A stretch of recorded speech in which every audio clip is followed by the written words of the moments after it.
Phuket, Thailand. You come for the white sands, the turquoise water, and the spicy tom yum. But as you walk through Patong or Kamala, something starts to feel different. The smell of lemongrass is replaced by charcoal grilled lamb. The sound of Thai pop fades into the melodic strings of the bar llama. You look up and you're surrounded. Turkish restaurants, Turkish flags, and the unmistakable aroma of authentic coffee. In the last few years, Phuket has quietly become a little Turkey. But why? Is it a strategic business move, a shift in global tourism, or something deeper? Today, we're embarking on a 100-minute journey to uncover the truth behind the Turkish boom in the land of smiles. Alright, so I want to show you exactly what I mean. Look around. We have Istanbul restaurant just across the street, Ottoman kebab house. And down this alley, yep, another one, Ankara Grill. It's everywhere. It's significantly more prominent than, say, a cluster of French or Italian restaurants. I've spoken to so many tourists, expats, even locals, and everyone notices it. This isn't just a random anomaly, there's a definite pattern. It's a visible, vibrant community. So, let's start by acknowledging the obvious. This phenomenon is real, and it's widespread. Now, let's peel back the layers and understand why. To understand why Turkish in Phuket, we first need to understand why Thailand. Thailand, for decades, has been a global tourism powerhouse. It offers beautiful beaches, rich culture, incredible food, and relative affordability. As global travel became more accessible, Thailand saw a massive influx of tourists from all corners of the world. And with tourists come entrepreneurs. People who see opportunities to cater to those tourists, often from their own home countries. But Turkish people weren't necessarily the first wave of foreign entrepreneurs. A key factor was the rise of new tourism markets. As Middle Eastern economies grew, so did their outbound tourism. Turkish tourism, while distinct, often shares similar preferences and cultural considerations with other Middle Eastern travelers. Direct flights, improved infrastructure, and Thailand's welcoming visa policies made it an increasingly attractive destination. And Phuket, being a premier international beach destination, was a natural hub. It had the infrastructure, the international appeal, and the constant flow of diverse tourists. Now, let's zoom in on Turkey itself. Turkey has an incredibly vibrant entrepreneurial culture. For centuries, Turkish people have been traders, merchants, and innovators. This spirit is deeply ingrained. However, Turkey has experienced its share of economic ups and downs. Periods of high inflation, political instability, and fluctuating exchange rates can make it challenging to start or sustain a business domestically. This often prompts skilled, ambitious individuals to look beyond their borders for opportunities. If you have business acumen, a strong work ethic, and capital, but your home market is volatile, where do you look? You look for stable, growing markets with high demand. And in the late 2000s and 2010s, Phuket fit that bill perfectly. So we have push factors from Turkey: economic pressures, desire for stability, limited domestic opportunities for some, and pull factors from Phuket: booming tourism, stable economy, relatively speaking, and the demand for diverse services. It created a perfect storm for Turkish entrepreneurs. Okay, let's talk about the food. Because it's not just that Turkish people are opening restaurants, it's that Turkish food is incredibly popular here. Why? First, Turkish cuisine is universally appealing. It's often described as a bridge between European and Middle Eastern flavors. You have grilled meats, fresh vegetables, aromatic spices, and a fantastic array of pastries and desserts. It's hearty, flavorful, and satisfying. Absolutely delicious. It's also often perceived as safe and familiar to a wide range of palates, including those from other Muslim-majority countries who appreciate the halal aspect. A significant portion of tourists to Phuket come from the Middle East and other Muslim-majority nations. For these travelers, finding halal food is crucial. Turkish restaurants often explicitly market themselves as halal, providing a much-needed and trusted dining option. This creates a ready-made customer base that might not be as readily served by other international cuisines. So, Turkish entrepreneurs weren't just bringing their culture, they were intelligently filling a specific culinary and dietary need in a diverse tourist market. It's smart business, coupled with a passion for their food. Now this is a crucial element that often gets overlooked: the power of community. When one person from a country finds success in a foreign land, it creates a pathway for others. Imagine you're a young, ambitious Turkish chef or entrepreneur. You hear about your cousin or your friend or your friend's friend who went to Phuket and opened a successful restaurant.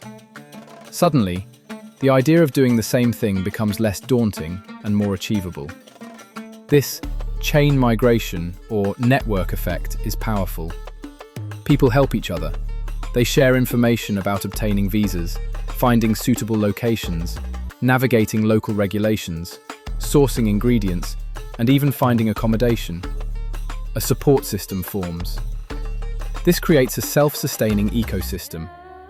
The more Turkish businesses there are, the more Turkish people are needed to work in them, the more demand for Turkish products, and the stronger the community becomes. They can collectively import specific spices, ingredients, or equipment that might be harder for a single, isolated business to acquire.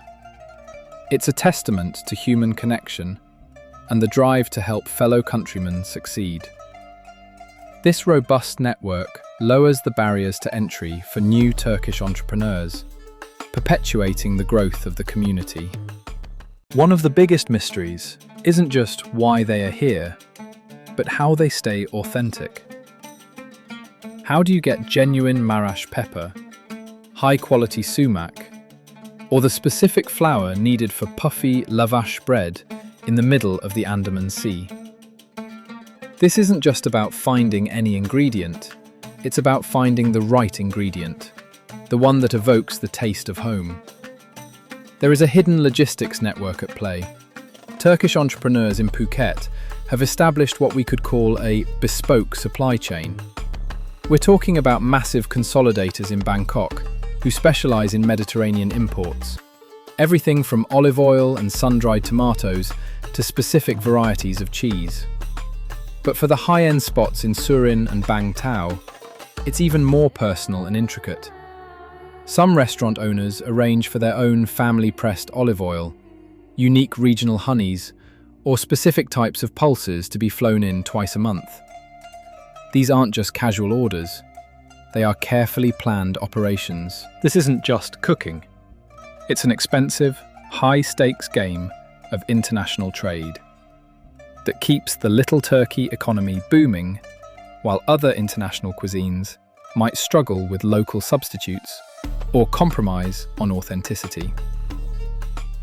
The commitment to tradition, even thousands of miles away, is truly remarkable and forms the backbone of their culinary success. To understand why Turkish people feel so genuinely at home here, we have to look deeper into Phuket's own cultural DNA. Unlike the predominantly Buddhist central and northern regions of Thailand, Phuket, and indeed much of southern Thailand, boasts a significant and long-established indigenous Muslim population. Historically, this region has been a melting pot of Malay, Arab, Indian, and Thai cultures, with Islam having a deep-rooted presence for centuries. Roughly 20 to 30% of the island's local population is Muslim. This means that the necessary infrastructure, the mosques, the halal butcheries, the social customs, and the understanding of Islamic traditions was already robustly in place long before the first Turkish restaurant opened its doors. When a Turkish family arrives, often looking for a new life and business opportunities, they aren't outsiders in the traditional sense. They find a local community that shares their prayer times, their dietary restrictions, and many of their cultural values. This existing cultural lubricant made the integration of Turkish businesses and families far more seamless and organic than it might have been in, say, Bangkok or Pattaya. In Phuket, the Turkish diaspora didn't have to build a new world from scratch. They just had to move into one that was already culturally resonant and welcoming. This deep historical and cultural synergy is a cornerstone of their flourishing presence. It's crucial to understand that not all Turkish spots in Phuket are created equal, nor do they cater to the same clientele. The Turkish boom isn't homogeneous. It's segmented by geography and business model. If you go to Patong, the island's bustling entertainment hub, you'll find the high-volume model. Here, it's all about fast-paced doner shops and quick-service kebab houses, strategically located to capture the throngs of tourists drawn to the nightlife. The focus is on efficiency, familiarity, and satisfying late-night cravings. But then there's Bang Tao, particularly around the Laguna complex and Cheung Talai. This is rapidly becoming the new Gold Coast of Phuket, attracting high-net-worth individuals and luxury travellers. Here, Turkish dining is elevated to high art. We see massive, multi-million-dollar investments in opulent Ottoman lounges and fine dining experiences, where the elite from Dubai, Moscow, and Istanbul gather. The menus are extensive, the ambience is curated, and the price point reflects the exclusivity. And finally, in the tranquil south, there's Rawai. Here, the vibe is entirely different. This is slow Turkey, charming, cozy breakfast cafes where long-term expats, digital nomads and families spend hours over a leisurely serpme kahvaltı, a traditional, elaborate Turkish breakfast spread. The focus is on community, comfort, and extended social interactions. Each neighbourhood, therefore, tells a distinct and fascinating story of the multifaceted Turkish dream blossoming across Phuket. So what does the future hold for Little Turkey in Phuket? Will it continue to grow? Are there challenges on the horizon? The truth is, like any rapidly growing expat community and business sector, there will always be challenges. Competition is fierce, not just from other Turkish restaurants, but from all types of international cuisine, vying for tourist dollars. Local regulations around foreign business ownership, visas and staffing can always shift. Global tourism patterns are notoriously fickle, susceptible to everything from economic downturns to global health crises.